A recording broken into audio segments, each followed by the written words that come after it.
Ada Yaman Utara, ada juga Yaman Selatan. Nah, yang Yaman Utara ini menjadi boneka Syiah, sementara yang Yaman Selatan itu menjadi negara komunis. Assalamualaikum warahmatullahi wabarakatuh. Selamat datang, selamat berjumpa kembali di channel Islam Nusantara. Dan belakangan ini kan lagi ramai ya tentang adanya fakta kalau para Ba'alawi dari Yaman itu makin meresahkan saja ya. Dan sebenarnya juga tidak berlebihan kalau rakyat Indonesia itu sekarang merasa khawatir dan curiga jangan-jangan Indonesia ini mau diklaim menjadi miliknya orang Yaman. Seperti itu kan.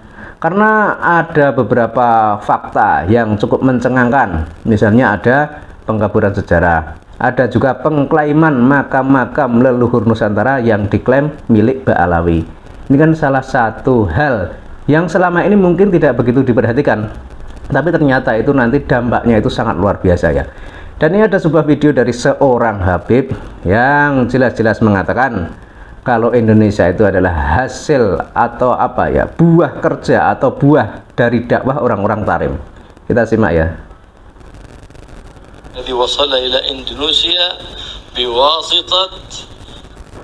Jadi dia berbicara dengan bahasa Arab dan ada penerjemahnya ini ya. Ulama min ahli bait Nabi Muhammad alladziina hajaru min Tarim min Hadramaut. Dia bilang hajaro, berhijrah dari Tarim, dari Hadramaut dan seterusnya. Ila India, summa ila Indonesia, kan seperti itu. Ya, Islam yang ada di Indonesia ini. Nah, ini penerjemahnya ya ini ya. Adalah sumbernya daripada ulama dan ahlul bait. Islam yang ada di Indonesia ini sumbernya dari ulama dan ahlul bait. Dari kota Tarim Hadramaut. Dari kota Tarim Hadramaut. Jadi dia bilang Islam di Indonesia ini sumbernya itu dari Hadramaut ya. Dan ada juga atau penggiringan opini yang katanya orang-orang Ba'alawi Yaman itu ikut memerdekakan Indonesia. Orang-orang imigran Yaman itu berperan penting dalam kemerdekaan Republik Indonesia. Kan seperti itu ya. Tapi kan faktanya tidak demikian ya. Karena kalau kita baca sejarah ya tentang Yaman, negara Yaman itu kan diberi kemerdekaan oleh Inggris itu pada tahun 1967. Dan negara Yaman ini bukan berjuang melawan penjajah, tapi mereka bersekutu dengan penjajah Inggris.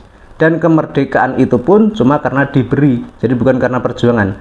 Berbeda dengan Indonesia. Kalau Indonesia itu kan melalui proses perjuangan panjang. Dan sekali lagi, Yaman itu diberi kemerdekaan itu tahun 1967. Sementara Indonesia itu kan merdeka 1945. Jadi kalau di logika, bagaimana mungkin orang-orang Yaman itu kok ikut memerdekakan Indonesia padahal negaranya sendiri itu masih terjajah? Kan sudah tidak masuk akal seperti itu. Dan setelah diberikan kemerdekaan, Yaman itu menjadi dua bagian, terbagi menjadi dua ya. Ada Yaman Utara, ada juga Yaman Selatan. Nah, yang Yaman Utara ini menjadi boneka Syiah, sementara yang Yaman Selatan itu menjadi negara komunis.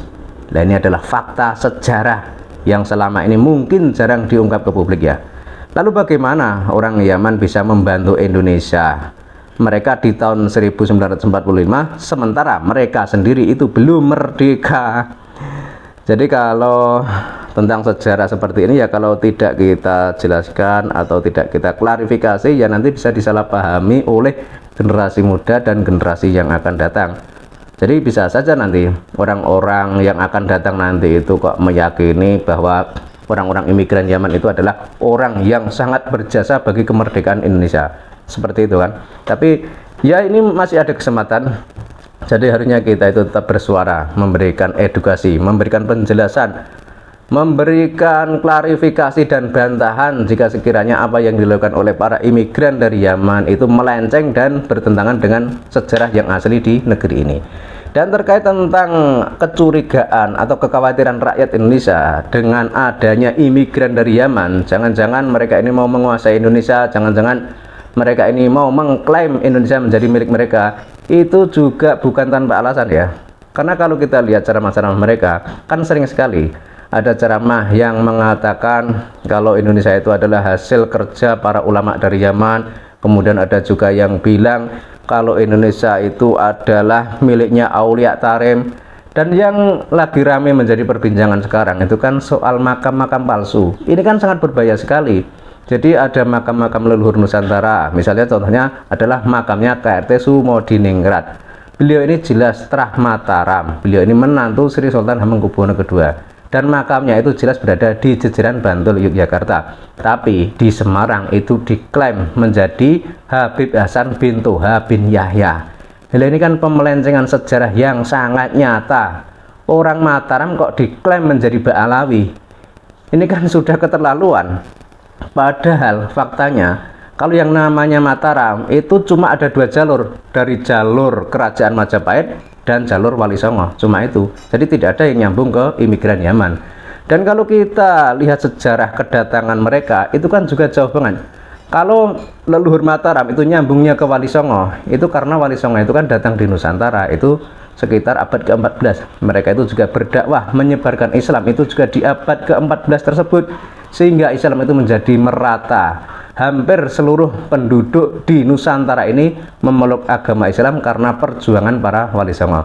Sementara para imigran dari Yaman yang kemudian dilabeli sebagai Habib, yang kemudian mengaku-ngaku sebagai cucu Nabi, itu kan datangnya di Nusantara itu karena didatangkan oleh Belanda, dan masa itu sekitar abad ke-19.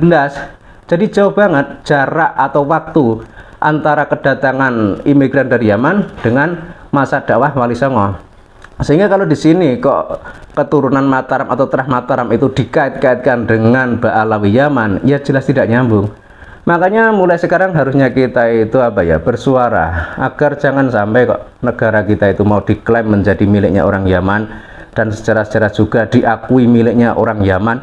Ini kan sangat disayangkan dan ini sangat berbahaya, karena hal seperti ini nanti bisa bisa merontokkan kecintaan rakyat di negeri ini kepada tanah airnya.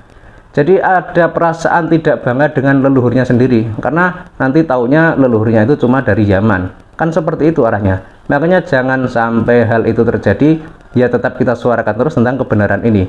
Sehingga kalau ada berita-berita atau ada kabar-kabar pemelencengan sejarah, ya harus kita counter, kita bantah. Jangan sampai anak cucu kita itu kok dibohongi, ditipu dengan sejarah buatan orang-orang imigran dari Yaman.